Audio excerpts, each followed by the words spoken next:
Hey guys, मेरा नाम आशीष रंजन है और मैं आप सभी को मेरे चैनल करेंट फॉर करेंट में स्वागत करता हूं। आज हम जुलाई 10 2020 के कुछ करंट अफेयर के बारे में बातें करते हैं। चलिए देखते हैं आज का पहला करंट अफेयर क्या है। Government of India free food grain distribution till 31 अगस्त।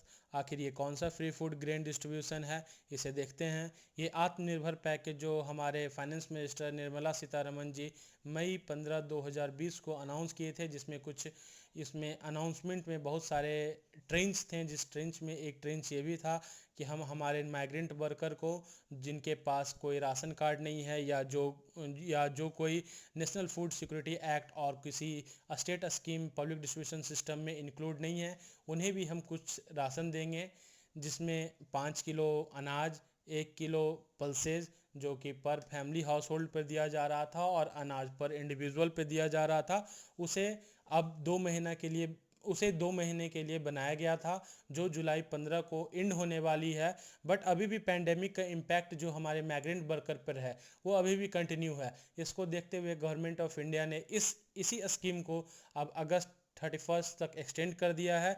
जहां तक हमारे food and public distribution minister की बात माने, जो हमारे रामविलास पासवान जी हैं, उनका कहना है कि ये सिर्फ माइग्रेंट वर्कर के लिए स्पेसिफाइड नहीं था। ये स्टेट को डिसाइड करना होगा कि वो किन्हें देना चाहते हैं इस फूड को।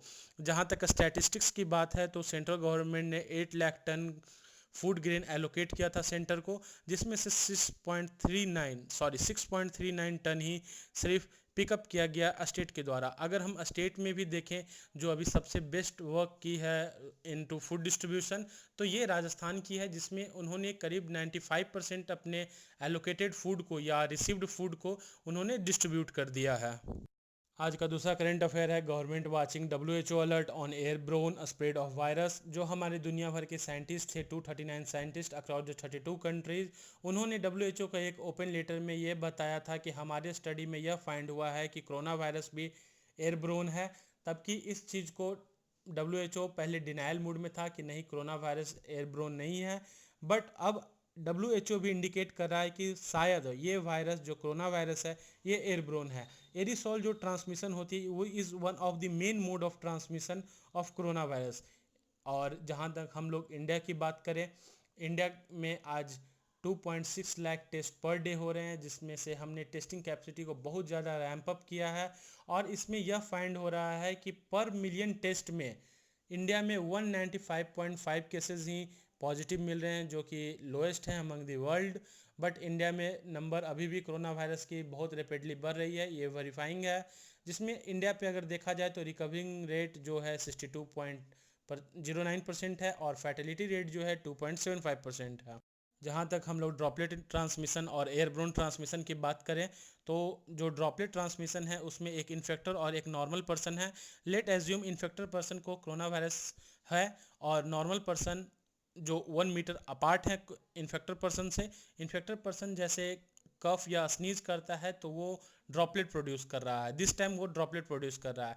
इफ़ ड्रॉपलेट प्रोड्यूस कर रहा है तो मोस्ट प्रॉम्प्टली जो इन्फेक्शियस बॉडी ऑर्गन जो है वो मोस्टली आइज़ और नोज़ ही हैं, क्योंकि जो आइज़ और नोज़ है वो डायरेक्टली हमारे विसरल ऑर्गन से कनेक्ट होते हैं।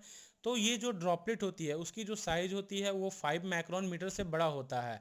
तो ड्यू टू द हैवीनेस ये फ्लोर पे जो ये ड्रॉपलेट है बहुत जल्द ही गिर जाता है, और नॉर्मल पर्सन जो 2 मीटर अपार्ट हैं उनके पहुंचने से पहले ये जो ड्रॉपलेट है ज़मीन पे गिर गया, तो जो एयरब्रोन इन्फेक्शन होने का जो खतरा था इस ड्रॉपलेट इन्फेक्शन से वो रिड्यूस हो जाता है। और जहाँ तक हम लोग एयरब्रोन ट्रांसमिशन की बात करें तो ये साइंटिफिकली जो ऑब्जर्व कर लिया गया है कि कोई भी ह्यूमन सिर्फ ड्रॉपलेट नहीं प्रोड्यूस करता है ड्यूरिंग स्नीजिंग, वो एरिसॉल भी प्रोड्यूस करते हैं।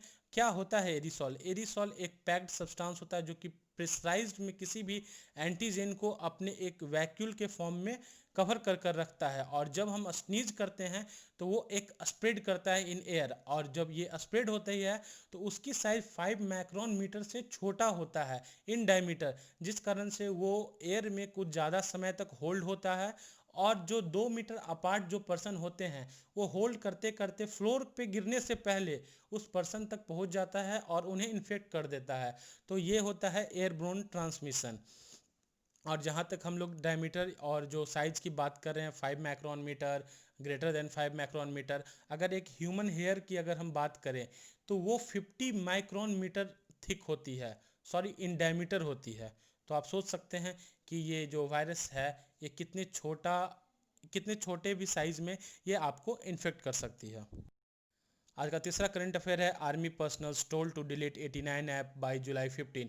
जो हमारे भारतीय सेना है जिसमें 13 लाख जवान काम करते हैं और ये दुनिया की सबसे बड़ी सेना है, उन्हें कहा गया है कि आप 89 ऐप जो Google play store, iOS store पे अवेलेबल है उसे आप अनइंस्टॉल करें, जिसमें फेसबुक, इंस्टाग्राम, ट्रू कॉलर जैसे बड़े ऐप भी इंक्लूड हैं और साथ साथ वो ऐप भी इंक्लूड हैं जो गवर्नमेंट ऑफ इंडिया के द्वारा बैन कर दिया गया था, जो 59 ऐप थे।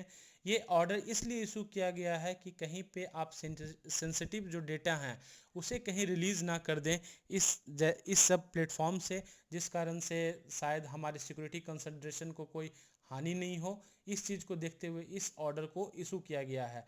और ऐसा बहुत सारे केस आए हैं कि personnel being virtually honey trapped, बहुत सारे ऐसे केस आए हैं जिसमें पर्सनल क्या है कि वो हनी ट्रैप्ड हो गए हैं सोशल मीडिया पे और कुछ सेंसिटिव इन्फॉर्मेशन को शेयर कर दिए हैं। इस सब केस के कारण आर्मी ने ये डिसाइड किया है कि हमें इस 89 ऐप को आर्मी पर्सनल के मोबाइल से हटा देना चाहिए। और इससे पहले आर्मी ने भी कुछ समय पहले में भी 1 ईयर शायद उन्होंने एक और स्टेटमेंट रिलीज किया था जिसमें उन्होंने यह कहा था कि आर्मी पर्सनल को लिमिटेड यूज करना चाहिए WhatsApp, Facebook, Instagram and any other social platform.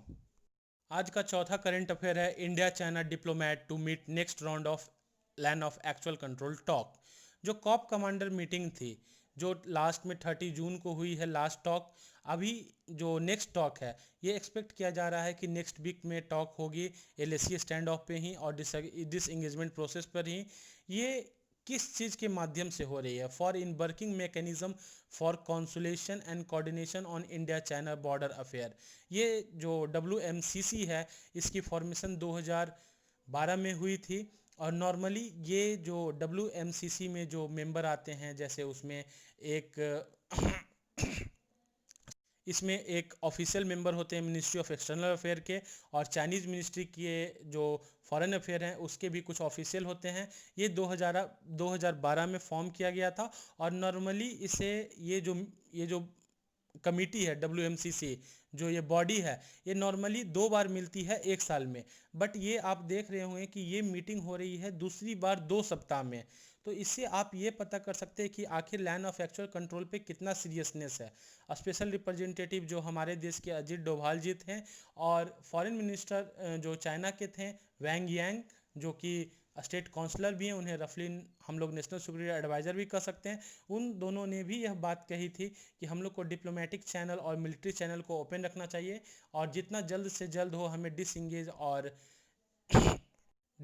और डी एस्केलेट कर देना चाहिए अपने ट्रुप्स को। आज का पांचवा करंट अफेयर है, Rajnath Singh inaugurate 6 bridge in Jammu and Kashmir. जो कुछ ब्रिज हैं जो 40 मीटर से लेकर 400 मीटर के बीच में हैं, ये हमारे BRO ने बनाया है, border road organisation, near the international border and line of control in Jammu and Kashmir. Bridge जो है ये कंस्ट्रक्टेड हुआ है संपर्क टीम के द्वारा, जो कि एक BRO की टीम है। अगर आप देखें तो BRO में बहुत सारी टीम है, जैसे संपर्क है वो नॉर्मली अमृतसर, जम्मू एंड कश्मीर के कुछ स्पेशल एरिया में या कुछ डिफ़िकल्टीज एरिया में रोड कंस्ट्रक्ट करती है, ब्रिज कंस्ट्रक्ट करती है कि हमारे इंडियन आर्म फोर्सेस जो हैं वो स्ट्रेटेजिकली इंपॉर्टेंट सेक्टर में जल्द से जल्द पहुँचे, हमारे जो मशीनरी हैं वो जितना जल्दी से जल्दी इंटरनेशनल बॉर्डर और लाइन ऑफ कंट्रोल पर पहुँचे। ये जो अमृतसर और जम्मू एंड कश्मीर का जो एरिया है उसमें टीम संपर्क काम करती है। अगर हम लोग उत्तराखंड में देखें तो वहाँ पे टीम शिवालिक काम करती है। इस तरह से हमारे बॉर्डर रोड ऑर्गेनाइजेशन में बहुत सारी टीम है जो अलग अलग एरिया में अलग अलग चीज़ की डेवलपमेंट करती है इन स्ट्रेटेजिकली इंपॉर्टेंट पॉइंट। आज का छठा करंट अफेयर है, India to take call on Australia's inclusion in Malabar exercise. आखिर ये मालाबार एक्सरसाइज क्या है? मालाबार एक्सरसाइज एक एनुअल वार गेम है। ये स्टार्ट हुआ था 1992 में इंडिया और US के बीच में, फिर धीरे बढ़ते बढ़ते आज 2015 में जापान को भी इस चीज़ में इंक्लूड कर दिया गया। और इससे यह देखा जाए कि जो अभी करंट मालाबार एक्सरसाइज में जो ग्रुप इंक्लूडेड है, इंडिया है, यूएस हैं, जापान है, ये सारे मेंबर क्वाड ग्रुप के भी मेंबर हैं। और क्वाड ग्रुप में एक और मेंबर आते हैं जो ऑस्ट्रेलिया है, जो अभी मालाबार एक्सरसाइज में इंक्लूडेड नहीं है। इफ़ ऑस्ट्रेलिया इंक्लूड हो जाते हैं तो हमारे जो टोटली क्वाड मेंबर जो इंडिया, यूएस, जापान, ऑस्ट्रेलिया है, वो सारे मालाबार एक्सरसाइज में इंक्लूड हो जाएंगे। इससे क्या है कि इंडिया ने पहले एग्री किया था कि हम ऑस्ट्रेलिया को इंक्लूड करेंगे मालाबार एक्सरसाइज में, but as a observer, but due to corona virus ये मालाबार एक्सरसाइज पोस्टपोन्ड हो गया है, शायद इस साल के अंत में हो। इससे क्या होगा कि शायद पॉसिबिलिटी भी बन रही है कि ऑस्ट्रेलिया भी मालाबार एक्सरसाइज में एज एन ऑब्जर्वर नहीं, एज एन प्लेयर इंटर करे। और ये फर्स्ट स्टेप हो जाएगा मल्टीलैटरिज्म ऑफ क्वाड कोalition। क्या मल्टीलैटरिज्म हो जाएगा, क्योंकि क्वाड ग्रुप इससे पहले सिर्फ अपने जो G20 समिट, G7 समिट के समय ही मिलते थे। अब जब मालाबार एक्सरसाइज होगा तो मे बी एक और ऑप्शन हो जाएगा, मल्टीलैटरल हो जाएगा एक तरह से ग्रुप, कि हम अगेन दूसरे टाइम भी मिल सकते हैं अपने स्क्वाड मेंबर से। इस चीज़ को देखते हुए बीजिंग ने भी इस चीज़ का अपोज किया था। और जहाँ तक देखें कि 2015 में जब जापान ने इंक्लूजन किया था इस मालाबार एक्सरसाइज में, तो 2017 में ऑस्ट्रेलिया ने भी रिक्वेस्ट किया था कि हमें भी इंक्लूड किया जाए। और इस इंक्लूड को सबसे पहले इंडिया ने ही रोका था, और 2017 में रोका, 2018 में रोका गया, 2019 में भी इंडिया ने रोका, तब कि 2020 में इंडिया ने उन्हें कहा कि ऑस्ट्रेलिया को हाँ हम इंक्लूड करेंगे but an observer, but due to the pandemic and corona virus this exercise has been postponed for end of the year. अगर ये साल के अंत में होता है तो अभी डिफेंस के जो ऑफिशियल हैं उनके टेबल पर है कि क्या अभी हम ऑस्ट्रेलिया को एन ऑब्जर्वर ही इंक्लूड करें और एज इन मेंबर इंक्लूड करें, ये अभी देखना होगा। ये न्यूज़ इन ट्रांजिशन है, जैसे ही कुछ आती है मैं आपके लिए अपडेट ले आऊँगा।